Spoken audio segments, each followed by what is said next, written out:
नमस्कार मु शुभश्री शुभस्मिता मिश्र आपण मैंने मत सेली भाव में जानी आज आउ गोटे कवितार बेल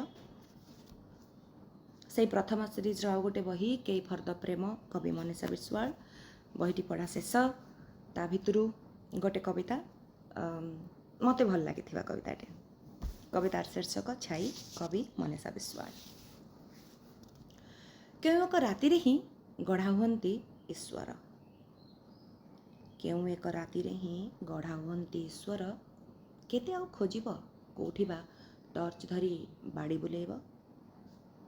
मुक्ति खोजु खोजु मध्यरात्रि छाई मानक गुमुरा कांद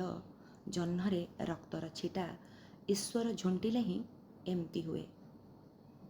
ईश्वर झुंटिले ही एमती हुए ट्रेन लाइन कड़े पड़िथिबा केईपट रोटी कहा देहर मांस केतेटा पचा शव सबू पथभ्रष्ट से माने कौन नास्तिक ना ईश्वर केवल एक प्रहेलिका मात्र निश्चिंत शोइथिबा लोकटी ही ठीक जानी प्रेम केउठी सरे से जानी मिछ जह्नरातिर प्रतिबिंब केउठी देह हकाळे ईश्वर शून्यता भोगुछंती बोली से ही दाबी करे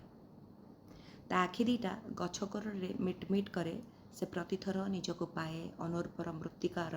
स्तूप उपरे फड़फड़ करुथिबा चढ़ेर डेणारे मेंचाए लंबा दीर्घ निश्वास मझिरे से भी तरले जाए